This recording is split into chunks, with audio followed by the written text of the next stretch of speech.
Welcome to the Let's Get Vulnerable podcast. I'm your host, Dr. Morgan. Today's episode is a juicy one. We are going to go into how do you distinguish between real compatibility versus a trauma bond. I've talked about trauma bonds before, and we'll go a little bit more in depth today. I just wanted to give you something that was real world applicable. These are the questions you need to ask yourself when you're deciding, okay, do I want to continue to invest my emotional energy into this relationship, or is this an unhealthy connection? Because there's nothing more frustrating than looking back on a relationship and realizing that you should have left months ago, that maybe you invested time, energy, spending holidays with the person, building all these memories, and then realizing I should have never been in that relationship in the first place. And here's the deal. We have to remember self-compassion. You can only make decisions based on what you know. So this is not a way to judge yourself for your past, right? You do the best that you can with the knowledge that you have. So let's forgive ourselves for the time that was wasted in relationships that were not meant for us, because ultimately it's still learning, right? It's not actually wasted if you're learning. And at the same time, we're going to use today's episode to help you equip yourself with the questions you can ask so that you're not wasting time with the wrong people and then investing into relationships that, worst case scenario, are causing you emotional damage. They might even be impacting your physical health, your mental health. I don't want that for you. You deserve relationships that are adding to your quality of life. So let's get into today's episode. I'm going to give you 5 key questions to ask to determine, is this real compatibility? Is this a relationship I should keep investing into? Or is this just a trauma bond, an unhealthy relationship? Okay, so we're going to be unpacking this topic. It's one of the most important things I could talk about. How are you deciding, okay, do I continue with this? Or do I end the relationship and open myself up for something else? So we've all been there. The intoxicating chemistry, the I just can't stop thinking about this person kind of love, where you are waiting for the phone to ding and see their name pop up. And when you see their name, it gives you butterflies and you're so intoxicated, the kind of love that can feel like a drug, right? We've all been there. And I think it can be really challenging when you're in it, because essentially we know with research that it is as if your brain is on drugs in the early stages of dating when the dopamine hits are there. And particularly in toxic relationships, if you have intermittent reinforcement happening, we are mimicking a drug-induced state.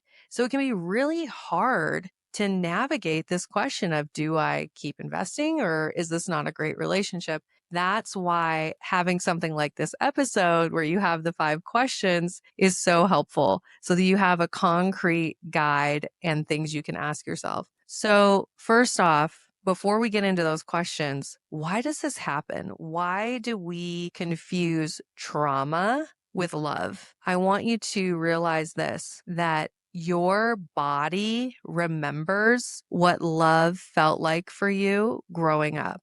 Your body remembers what love felt like for you growing up. Your nervous system, your attachment system is wired to associate love with whatever blueprints and early experiences you had. So if chaos, inconsistency, emotional neglect, or having to earn love, if that is part of your early love experiences, then that is your emotional home. And then you're being pulled into those dynamics as an adult, right?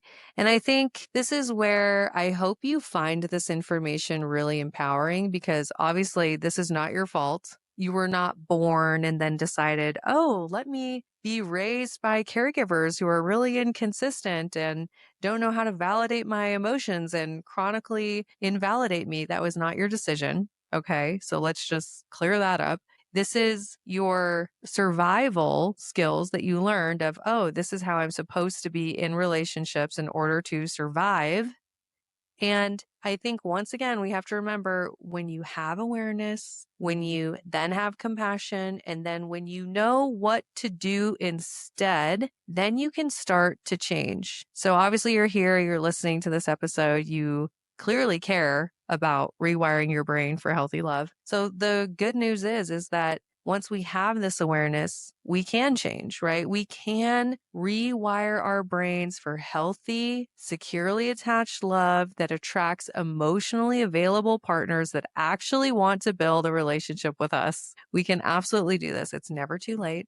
All right. And I think if you're listening to this, I just want you to take a deep breath and remind yourself you can always become securely attached. Your past relationships do not determine your present or future relationships. But that statement is only true when you become conscious of your past and when you start to intentionally rewire your brain.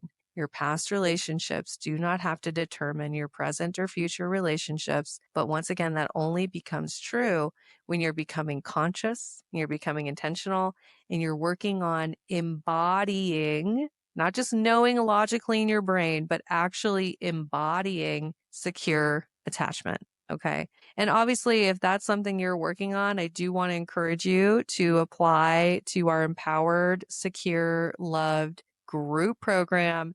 This is a newly revamped program. It is the same framework that has helped over 700 women rewire their brains for healthy love, but it's in a new format. And I have some really amazing surprises that are new. This is going to be, I think, just an incredible opportunity for anyone who's looking to get very serious about healing so that they can attract their healthy, emotionally available, lifelong partner. And right now, for the month of May only, we are doing the founding member discount. So you are going to have access to this program at the lowest price I have ever offered. In all of the 5 years, this is the lowest price that's ever been available. So if you've been on the fence, this is the time, right? I want to encourage you. I know what it's like to be fearful or to think, oh my gosh, well, it probably works for other people, but it won't work for me. Or, oh, I just wish I had the time. Or I don't have the money to invest in myself, blah, blah, blah. All the excuses that you come up with, it's just a way to let fear keep you stuck. I want to remind you that nothing changes unless you change. When I was doing this work, when I was investing in my own coaching at the beginning of my own healing journey, I had all kinds of excuses about, oh, I just can't afford it, or oh, I don't have the time, whatever. But it wasn't until I got sick and tired of my own excuses and fully went all in and invested in myself that things started to change for me. So I just want you to know you are so deserving of doing this work. And now is an incredible time. Let's get you ready for summer so that you're not spending summer in the situationships, I don't know what we are, wasting your time on relationships that go nowhere. You deserve to have the hot girl, securely attached summer, okay, where you are confident, you're enjoying your dating life, and more importantly, your nervous system is regulated. You are calm, cool, confident, in alignment with what you want, and you are easily attracting emotionally available partners who want to build a relationship with you. You deserve that. Now is the time. Go use the link in the show notes to easily apply to the Empowered, Secure, Loved group program. All right, let's get into the 5 key questions that you need to ask yourself. Okay. Here's the first question when determining, is this a trauma bond or is this a relationship I should invest in? Here's the first question. Does this person bring you peace or do they bring you anxiety? AKA, are they good for your nervous system? Is there anything as hot as someone who is good for your nervous system? I don't know. It's pretty hot. So here's the deal. Healthy, securely attached love feels calm, Yes, you can still have butterflies. Yes, you can have this pull towards this person. There can be this magnetic attraction and you want to get to know them more and you're curious about them. But securely attached love is grounded. It's a steady knowing. It's a genuine curiosity about the person, right? And I want you to remember, if you are feeling constantly like you're waiting for the other shoe to drop, then it's not chemistry. That's actually a sign that the relationship is not securely attached. Now, here's the interesting thing as we're going through this list, because I want you to be super honest with yourself. There's times where the person you're dating is the one who's causing the dynamic to not be securely attached. There's times where you are the one who's causing the dynamic to not be securely attached. And there's times where both of you are causing the dynamic to not be securely attached. And only real radical honesty will help you know, right? Like, what are the factors? And the reality is I would say, is always two people. It takes two people to make a dynamic. However, if you are the one that is showing up with the anxious attachment, the avoidant attachment style, disorganized attachment, and you are the one that's pulling away, that's emotionally shutting down, or that is over communicating, anxiously attached insecurity, right? If that's you and the other person is showing up secure, then we have to be honest, right? That you are contributing more to the relationship not being securely attached. So as I'm having you go through these questions, it's really, I'm in my tough love era. Okay. I'm going to tell you exactly the truth here. And it's really up to you to be honest about, shoot, is it me that's creating this dynamic? Is it the other person? Is it both people? The important thing is that you are honest. Nothing can change until we take ownership of our patterns and habits. Nothing. I'm a perfect example. Logically, I knew everything about secure attachment, healthy relationships. I had my doctorate in clinical psychology. I should have been the perfect spinning image of a healthy, secure relationship. But no, I was not embodying secure attachment. And in fact, I was pushing away every single healthy relationship that came my way, you know? So it's one thing to know it logically. It's another thing to be able to embody it. So that first question, though, very, very important. Number one, does the person bring you peace, or are they adding to your stress? AKA, are they causing you to have a regulated, calm nervous system, or are they contributing to a dysregulated nervous system? And that could be because of how they're showing up, or it could be because of how you are reacting to being in a relationship. Or it could be both, how both of you are showing up.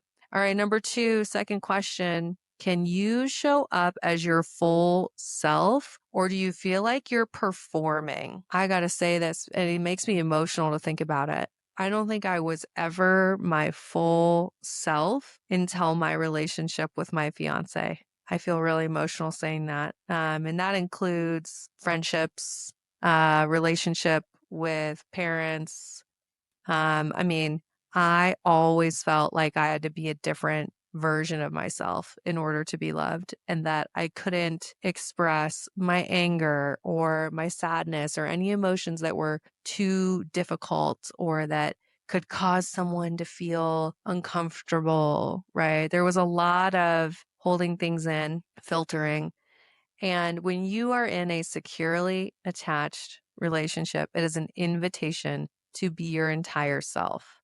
This doesn't mean that I think people think secure is just like, oh, you're cool as a cucumber all the time and you never get emotionally dysregulated and everything's always 100% good. Yes, there's a lot of ease in secure attachment, but it also means that you are expressing yourself fully. You're feeling into all of your emotions. You're actually feeling things more deeply with secure attachment because you have the nervous system that supports regulating your emotions.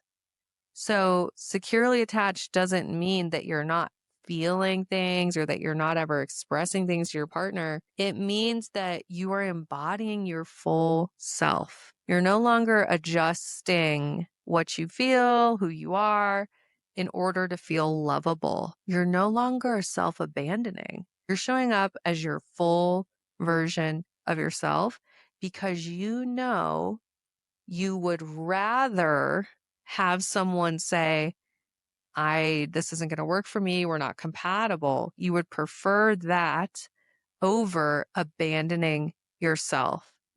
So if you're in a trauma bond, your biggest fear is being abandoned, right? Whether it's avoidant or anxious attachment showing up for you, you don't want to be abandoned. Okay. So you are self-abandoning in a trauma bond. In a compatible, healthy, secure relationship, you drew the line in the sand and you said, I am no longer self-abandoning. This is who I am fully. Right. And in the secure relationship, you are not taking your past trauma, not taking unhealthy beliefs, not taking things and then projecting them onto the relationship. You are operating in reality. You are able to show up in the relationship as your full self, right? And you're also, I think this is really important. This isn't what I plan to talk about, but in a secure relationship, you're taking ownership. You're acknowledging, right, when you didn't show up the best.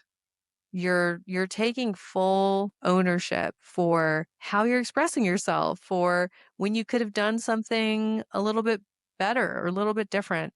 Um, and then in the trauma bond, you're not. That feels too scary, right? There's a lot of defensiveness. There's a lot of running away. There's a lot of, that internal voice of, please don't leave me. We have to make this work.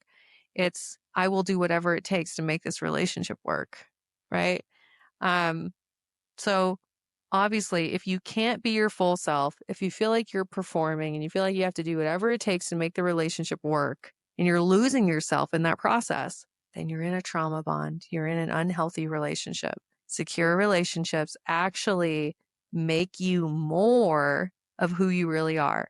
And that's been my experience with my fiance, where I am more willing to take risks. I am more willing to be my true self. I'm more willing to set boundaries in other relationships. I have come home to myself and I'm even more in alignment with who I am because of my relationship with my fiance, not in spite of it. Okay, moving on.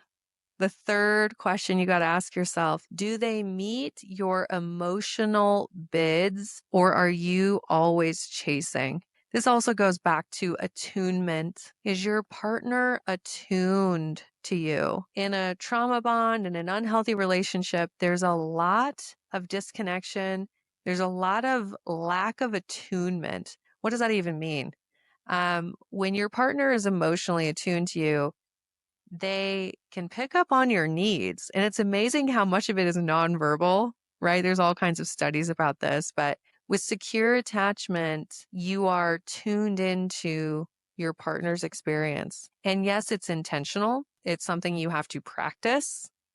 It's biological. Think about this. If I am emotionally dysregulated, and let's say I have a disorganized attachment style and I have internal chaos, how good will I be at tuning into the needs of my partner? Let me tell you, horrible, not good. Ask me how I know.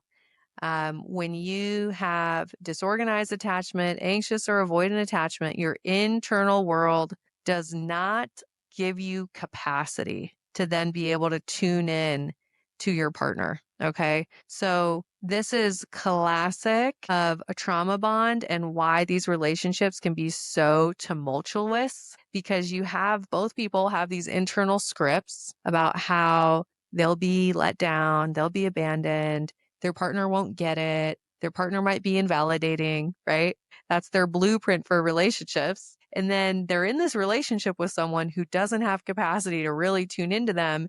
And that person is confirming what they believe to be true about relationships. That person is confirming their blueprint for what a relationship is, therefore causing the neural pathways and the beliefs about relationships to be even more solidified through, oh, my experiences match up with what my brain believed to be true. So in a trauma bond, you're not feeling seen, heard, you're not feeling valued, probably. Um, and you might be kind of feeling like, does this person even care about me? And if you're self-abandoning, and actually with anxious attachment, this happens a lot, where you don't actually want to be seen because you think if somebody really sees you, they'll abandon you. So you'd rather date people who are like this, who are avoidantly attached, emotionally unavailable, unpredictable. It's your comfort zone. You don't actually want to be seen. But deep down, and as the relationship progresses, you build up resentment and you actually do want to be seen, right? I see this all the time where the anxiously attached person, it's like the first 6 months, the first year, the great relationship. And then they get in and they're like, but wait, I self abandoned. I lost myself. I'm doing everything for my partner. They don't even care about me. But guess what? Your nervous system attracted somebody who's emotionally unavailable, who can't be attuned to you because that's what feels safe. So nothing changes once again until you rewire your brain to be attracted to people who are emotionally attuned, who are emotionally available. So the third thing, once again, asking yourself this question: is my partner emotionally attuned to me? Do they meet my emotional bids for connection? And I'll say just what I said at the beginning. Is it you? Is it them? Is it both of you? Right? The answer typically is it's both.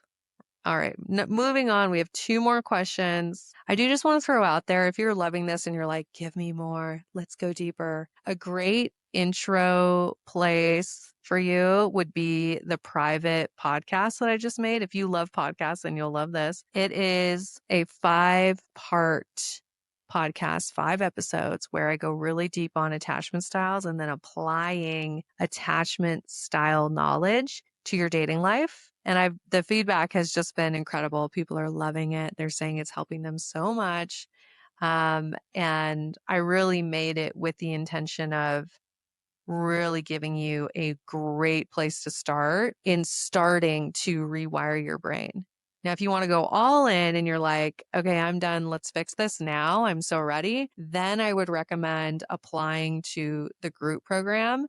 But if you're like, you know what, I just want to dip my toe in, I want to get started, I want a really good place to start, then go grab the private podcast. And the link for that is also in the show notes. So moving on, we have these final 2 questions. Number 4, this is an important one. Okay. When you're in the relationship, can you name your shared values? Are you actually compatible, or are you bonded through chaos? This one's big. Are you connected over dreams, growth, a shared vision? Or is it over past trauma, venting, negative emotional cycles, emotional intensity, right? The pattern of being all in and then being out. So are you bonded over compatibility, shared vision, or is it over chaos? I can think about a past relationship I was in that was on again, off again for 3 years. And both of us had a ton of trauma that we hadn't dealt with. Both of us had lost parents early on. Both of us were emotionally dysregulated and using numbing strategies, different numbing strategies, but we were both numbing. Um, and it was so, oh man, the roller coaster. But the roller coaster bonded us. We got the roller coaster. The roller coaster was comfortable because it mirrored our childhoods. It mirrored what we knew to be true about love. And that's why it was 3 years on again, off again, on again, off again, cheating, emotional abuse, all kinds of painful, painful stuff for 3+ years. And we were bonded through chaos. And I have so much love for you. If you relate to that, I would just want to give you a big hug. I get it. It's hard. It's hard to stop it. It's hard to get out of it. I remember packing my stuff up from the apartment that we had together and like seeing the boxes and literally feeling like I was losing a limb, like I was cutting part of myself off. And I was drawing a line in the sand of, I'm not going to do this type of trauma bond relationship anymore.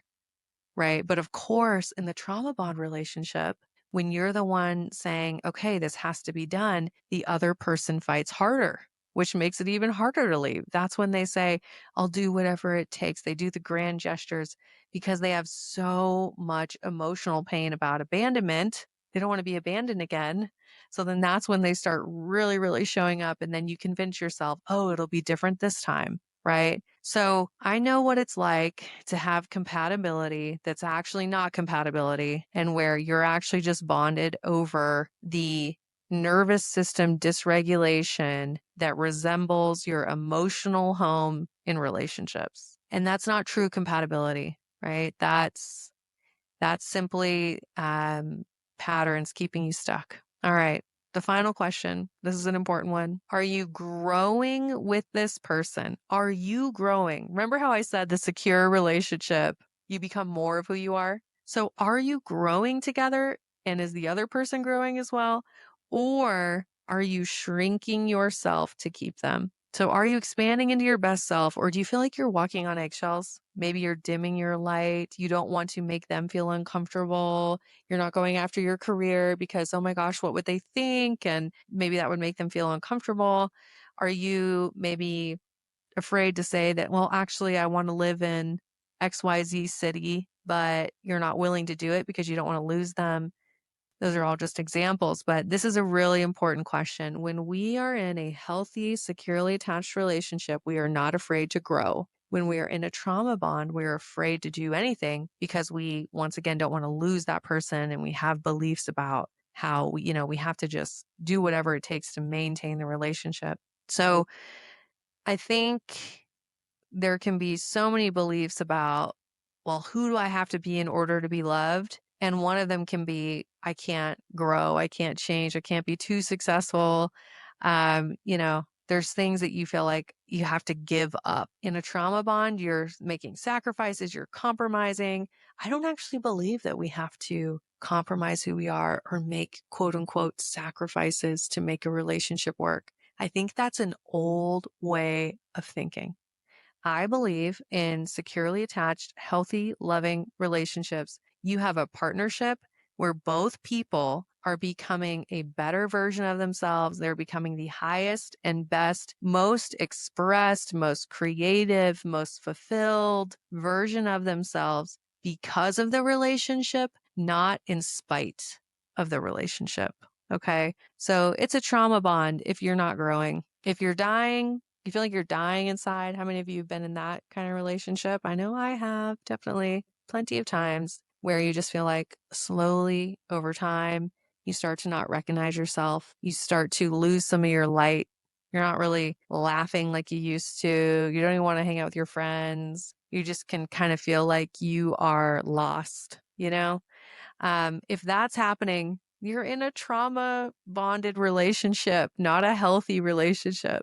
Okay, I hope you love these questions. I hope they were helpful to you. Let's go over them real quick just so you have them all together. I know some of you like to take notes. It's a great opportunity to check your notes right here. Question number 1 was, does this person bring you peace or anxiety? Number 2, can you show up as your full self, or are you performing for love? Are you self-abandoning? Number 3, do they meet your emotional bids? Are they emotionally attuned to you?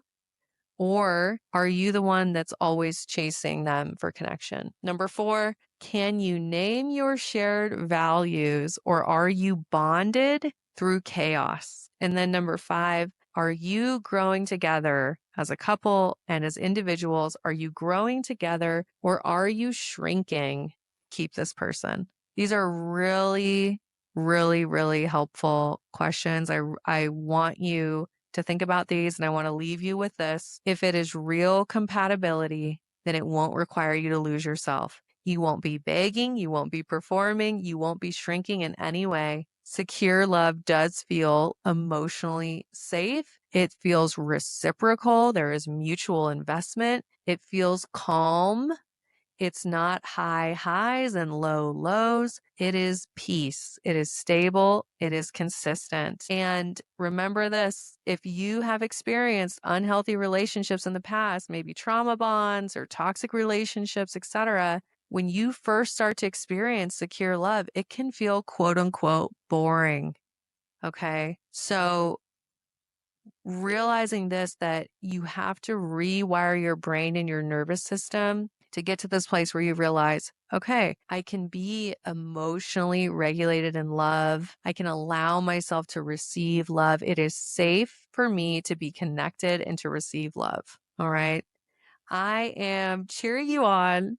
I hope this episode was really helpful for you. Please, I'd love to hear from you. You can shoot me a DM on Instagram at Dr. Morgan Coaching. This episode will also be available on YouTube. If you haven't checked out our YouTube channel yet, go do so. I've been working really hard on the studio and improving the video quality of the podcast. It would mean the world to me if you would just head over to YouTube, subscribe. We are working on growing the channel because I want to reach as many people as possible so I can help as many people as possible have healthy, secure, loving relationships. All right. I'm sending you so much love. And of course, as always, I'm wishing you high self-worth and great relationships. I'll talk to you soon.